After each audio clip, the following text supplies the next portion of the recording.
시청자 여러분, JTBC 뉴스룸을 시작하겠습니다. 한국은행이 어제 내년 성장률 전망치를 1%대까지 낮춘 데 이어 오늘 또다시 암울한 경제 지표가 나왔습니다. 지난달 우리 경제 3대 축이라 불리는 생산, 소비, 투자가 모두 감소한 걸로 나타난 겁니다.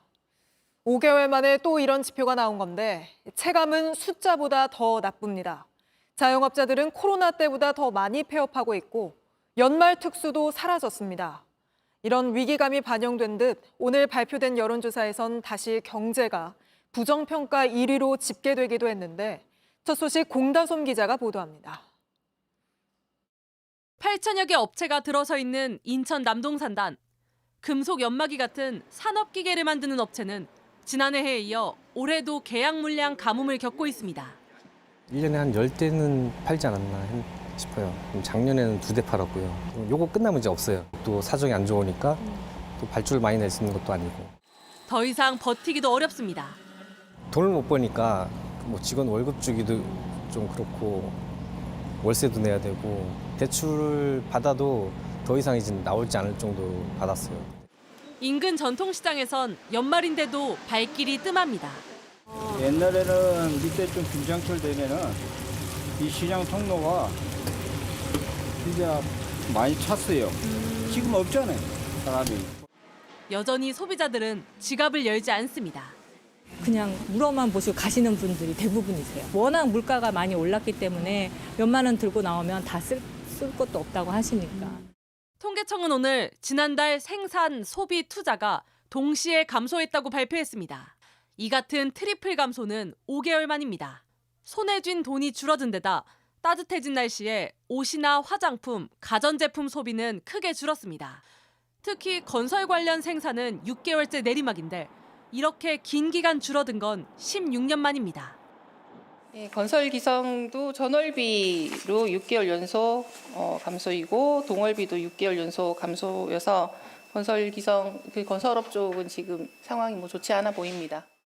이런 가운데 오늘 국내 증시에서 코스피는 내년 경기 둔화 우려와 글로벌 투자은행 골드만삭스의 투자 의견 하향 조정 여파로 2% 가까이 떨어졌습니다. JTBC 공다솜입니다. 명태균 씨를 둘러싼 공천 개입 의혹을 수사 중인 검찰이 2022년 재보궐선거 당시 김영선 전 의원의 공천 과정을 살펴보고 있습니다. 특히 검찰은 당시 국민의힘 자체 여론조사에서 3위에 그쳤던 김 전 의원이 어떻게 공천을 받을 수 있었던 건지 집중 조사하고 있는데 대선 기여도와 같은 주관적인 평가 항목을 주목하고 있습니다. 임예은 기자입니다. 지난 2022년 4월 명태균 씨는 여론조사를 조작한 걸 넘어 아예 창작해냅니다. 네, 여론조사 하나 가라로 만들어야 되는데.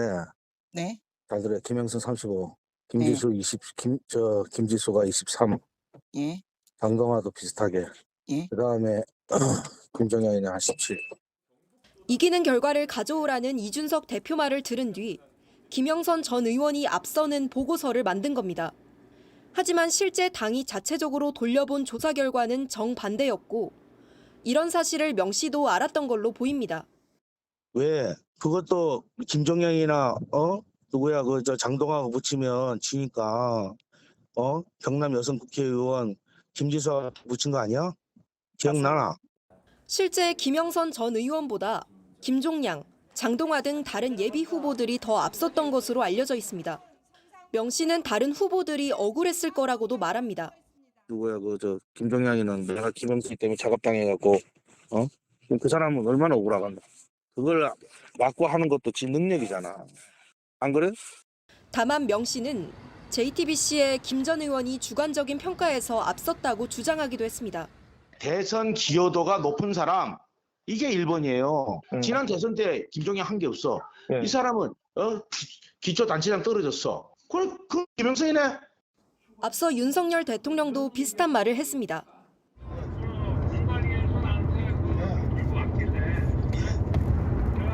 김영선이 경선 때도 열심히 뛰었으니까 너는 김영선이 좀 해줘라 그랬는데 이게 말이 많네. 검찰은 이 정성평가 배점에 명 씨와 윤석열 대통령 부부의 영향력이 얼마나 들어갔는지 조사해야 하는 상황입니다. JTBC 임예은입니다. 윤석열 대통령이 지난 8월 여름 휴가 중에도 골프를 쳤다는 사실이 드러나자 민주당은 대통령실 관계자들이 국회에서 위증을 했다며 공세를 펴고 있습니다.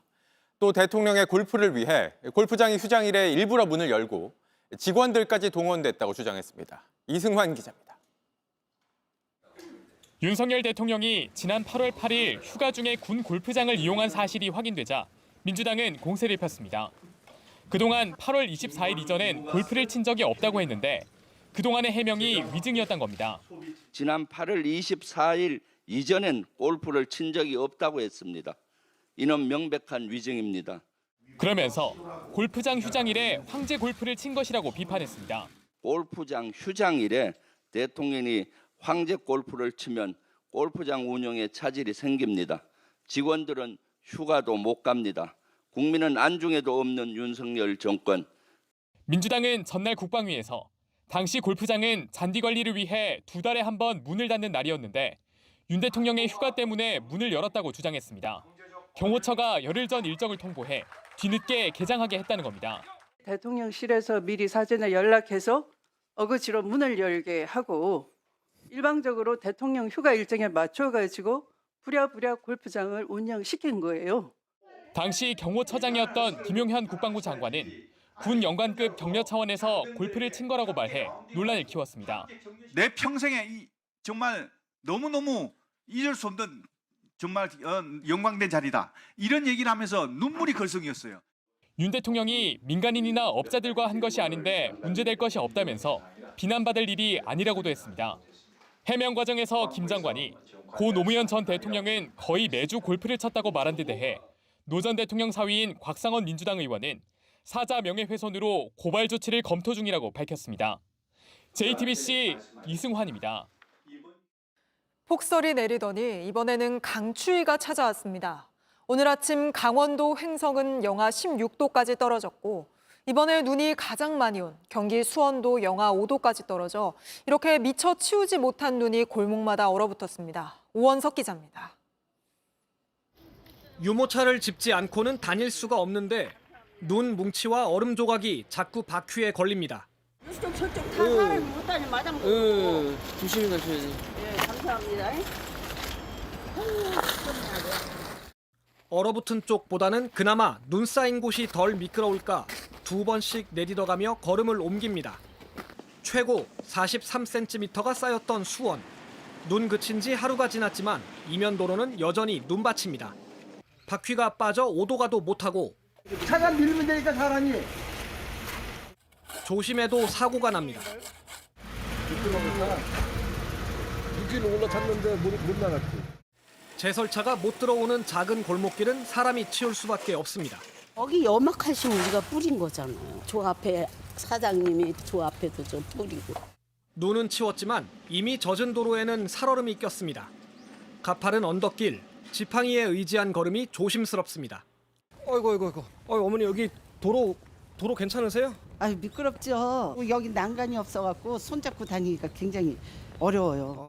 갑자기 날씨가 추워졌는데 변압기 화재로 전기가 끊긴 오피스텔도 있었습니다. 근데 이제 온수 자체도 안 나오고 그래서 이제 다들 찬물로 씻거나 아니면 그냥 씻지 않고 출근하시거나. 전기는 오늘 밤에야 복구될 전망입니다.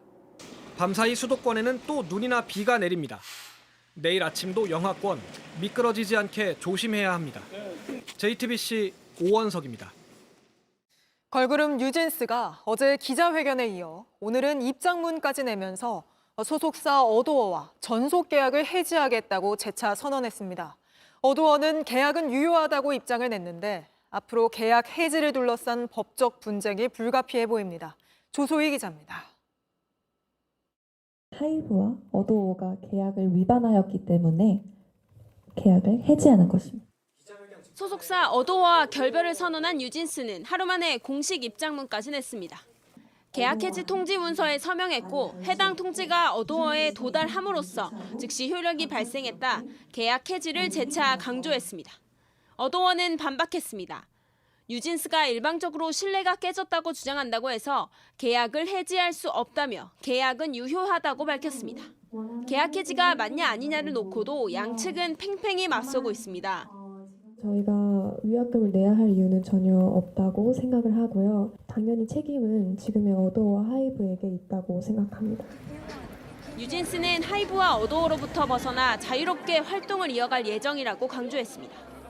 이대로라면 앞으로 법적 분쟁이 불가피합니다. 다만 뉴진스는 계약 해지와 관련한 별도의 소송은 하지 않을 뜻을 밝혀 어도어가 소송에 나서야 법적 판단을 받을 수 있을 것으로 보입니다. 저희 5명이 뉴진스라는 본질은 절대 달라지지 않고요. 그리고 저희는 뉴진스라는 이름을 포기할 마음도 없습니다. 어도어는 뉴진스 노래의 저작권은 물론 그룹명 뉴진스의 상표권까지 지니고 있습니다. 결별을 선언한 뒤 뉴진스가 그룹명을 계속 쓸 수 있을지, 또 계약 해지를 둘러싼 위약금 문제까지 앞으로 다툴 쟁점은 많습니다. JTBC 조수입니다. JTBC 뉴스를 시청해 주셔서 고맙습니다. 저희는 저녁 6시 50분 뉴스룸에서 뵙겠습니다.